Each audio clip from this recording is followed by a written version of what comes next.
Happy Friday, everybody. Welcome back. You are listening to the Entrepreneurial Web. I'm your host, Jeremiah Fox. And before I introduce my esteemed guest today, I'm going to start with the message of the day, which is a philosophical question. Don't worry, you don't have to answer it. Just trying to get the wheels turning. If a tree falls in an empty forest, does it make a sound? Obviously, air pressure is put in motion. If there's somebody there, you would hope they would hear it. The air pressure moves anyways. But it's also, there's a flip side to that coin where are you listening? And what are we listening to? You might be there. You might not hear it. Maybe you're distracted. Sound catches people's attention in certain packages, which leads us to our guest today, Danny Lapidus, performer extraordinaire and recording engineer. Few words about Danny here. He began playing the clarinet and sax at the age of 9. He attended the High School of Music and Art here in New York, where he studied classical and jazz performance and theory. After college, he continued to perform professionally and began studying engineering, production, arranging, and composition. As an engineer, mixer, master, he produced work with the likes of Corey Glover, Oz Noy, Mike Stern, B.B. Winans, and many others. He has composed, arranged, scored, and produced music for film and television with clients ranging from A&E, Lifetime, Oxygen Network, JP Morgan and Chase, and Verizon Wireless. As a songwriter, Danny has co-written with songwriting legend John DeNicola, I Had the Time of My Life, and Hungry Eyes. As a musical performer, Danny has toured the U.S. with his multicultural music group, Hot Peas and Butter. As a lead singer, saxophone, and guitar player, he has also composed, produced, mixed, mastered, and performed all of the Hot Peas and Butters albums. Welcome, Danny. Hi. How the hell are you, Danny? I'm great, Jeremiah. Awesome. Good to be here, man. Glad to have you here. So, you're a Brooklyn native. Yes. Where are you from? Flatbush. Flatbush. We call it Flatbush. What do they call it now? Man. What do the hipsters call it now? What do the real estate agents call it now? Fisk Terrace, Ditmas Park. I don't know. What was Flatbush? What was the first one? Fisk Terrace. Fisk Terrace. That's a new one for me. It's like a half a block. Yeah. With like 2 new restaurants. And the people just over get pissed off and they all fight each other. That one's called Midwood Terrace, I think. Midwood Terrace. All right. Gotta love creativity, right? Yes. So that tree falls in the woods. That's a good. I like that quote. You might have to roll off some of the low end on that tree. It depends on what you want your listeners to hear, right? Exactly. So tell us about Flatbush growing up. What was it like for you? It was great. It was great. It was first we were over by a part of Flatbush that was close to Brooklyn College, and beautiful area. Yeah, and growing up then, I don't want to sound like the old guy saying, "Oh, it was so much better than the educational system," but he's older than he looks. Way older. Even in elementary school, I had a music program in the public school, with a Russian clarinetist composer teaching us, and he took a liking to me, and I started on clarinet. So even in elementary school, great music. And on Saturdays, I would walk over to Brooklyn College and take lessons and a theory class and movement classes. It was a great neighborhood. And that's kind of the beauty of growing up in New York, right? Yes. It's like you have world-class artists as your neighbor. Yes. Generally. Like the talent pool in Wizard Terrace is like, it's ridiculous. Oh, yeah. Like I always say, if we put an all-star band together, oh yeah, like a big band with just the people that are there, it would crush it. It would be amazing. Yes. So those people who are teaching at the local schools and exactly, community music academies and such. Right. And it's a great resource. It's outstanding. Yes. I didn't have that growing up, being a non-native New Yorker. You found your way. Found my way. Yeah. Followed the smell of hot dogs. All right, my building alone right now in Windsor Terrace, there's got to be 20 top-notch musicians. Like, I don't doubt it at all. It's amazing. Yeah, that's great. So do you have a musical family? Was there anybody else in your family involved in music? That was the case with me. My mom's a church and classical pianist, right, and an elementary school music teacher. So that was the hook for me. It was always around. I didn't necessarily, she didn't like teach me piano or anything, but it was just always around, right, always going to things for her. Was it something similar for you? Yeah, my father is a really great guitar player, flat picking styles, and always we were always listening to Doc Watson and all these bluegrass and blues stuff, and he was a fantastic player with immense stage fright. So he probably could have gone. I mean, I don't know what does it mean to go pro, but he's a great player and very good singer, but did not like performing. But he gave us our world of music. I mean, we were listening to everything, and the main thing that him and my mother, who also played classical guitar, they were just beyond supportive. So yeah. I mean, when I auditioned for high school for music and art, I mean, they didn't know if I was I was nervous and everything, but they found everything for me. They found all the people that would be great for me, and so there is that history with him. That's fantastic because you can't do it alone. Right. You have to have that support. Right. So tell us a little bit about the High School of Music and Art. What was that like? Where's the school located again? It's behind Lincoln Center on 63rd Street. Tough neighborhood. Yeah.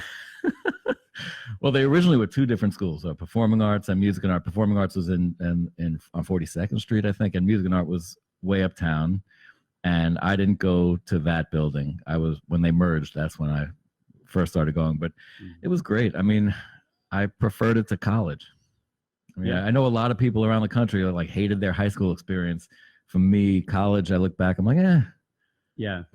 and music and art was amazing. I probably would have got done on that. I mean, I went to college for music, right? But I dropped out at 2 high schools. So really? I had the opposite experience, but it's because we had no. I did not know that, Jeremiah. A few people didn't. They were like, people listening to the first show, they were like, just when you think you know somebody. I was like, what? What did they were like?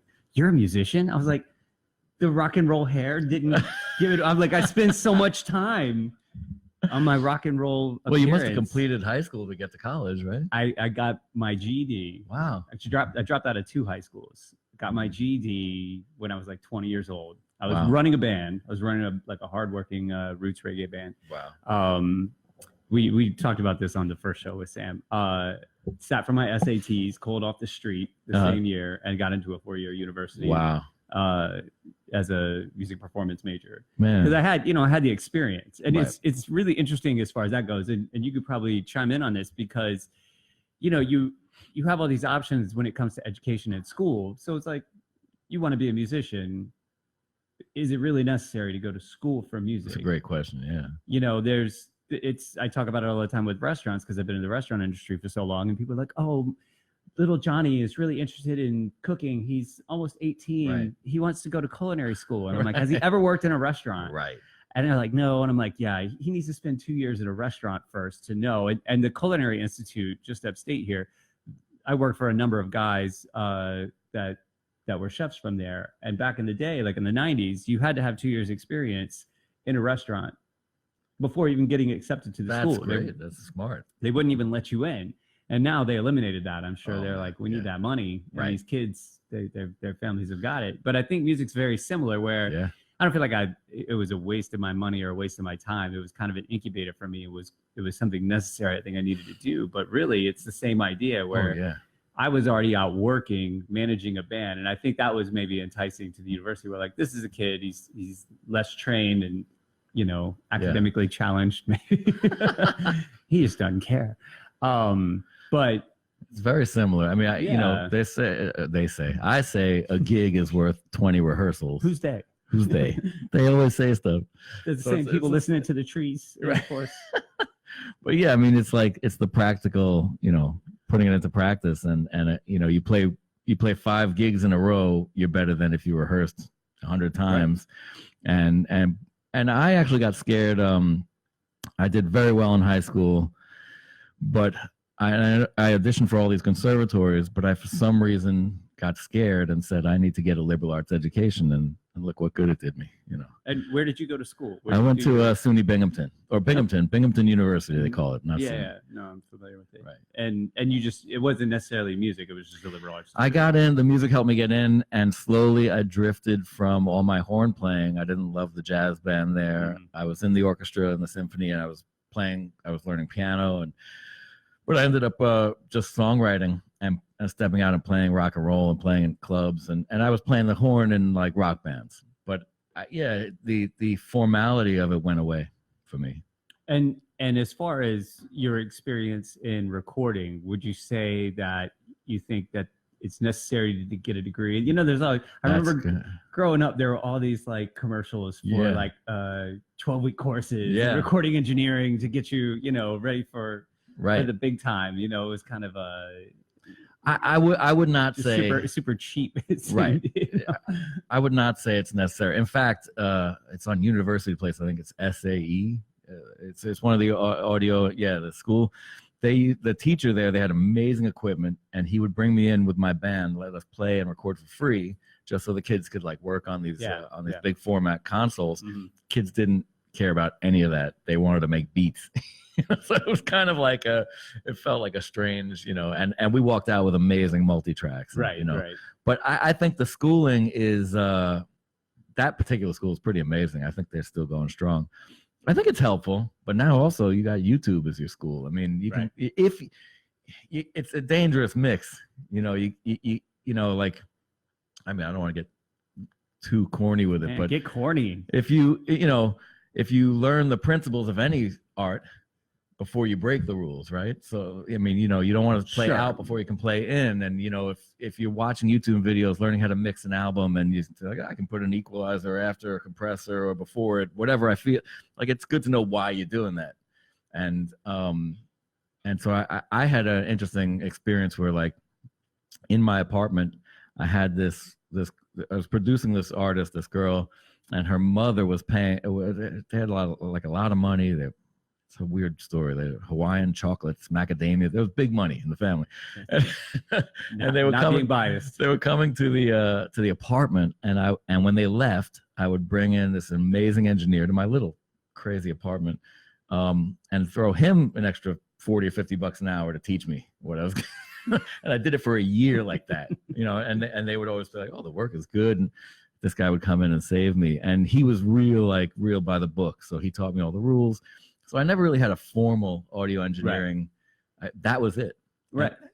So that's the point. Like, you didn't, but you had this amazing studio in Midtown. Right. And well, after that, yeah. Yeah, but that led up to it, especially these days when you're dealing with the crazy, you know, rates people are charging for tuition. Yes, right. You know, right. To go study sound engineering. Sorry, all the universities out there listening. I think it is worth coming after you. It's definitely worth something. It's worth a lot. You have to get on the ground, train. You have to just do it. Right. Yeah. And these days, though, a lot of people are breaking the rules, like what you were talking about earlier, and some of them are being successful as kind of market disruptors just by coming in, starting out, breaking the rules, and not. Oh, man, we could spend the rest of the hour talking about that. Yeah, we have so much other great stuff to talk about. So we're gonna take a break here in a moment. Okay. But I mentioned Danny had this amazing studio, state-of-the-art studio on 30th Street in what was called the music building. That's what I always knew of it as. The studio was there, ultrasound, a number of other rehearsal spaces and recording studios that I spent tons of time at over the last 20 years or so. Yeah. And I had the pleasure over the last, it's been a few years, but over the last few years, doing some recording with one of my own bands, Third Space. Jeremiah is a killing drummer. I'm all right. I'm a better talker. But you should hear me beatbox. The next recording. When we come back from the break. When we come back. Well, actually, when we come back, you'll hear a little sample of some of the stuff my band did at Danny's studio. Don't pay attention to the drums. Just listen to the sound quality. That's really the takeaway from that. So when we come back, we're going to talk about how Danny got his feet wet in the recording industry. Listening to the Entrepreneurial Web. Your host, Jeremiah Fox. See you soon.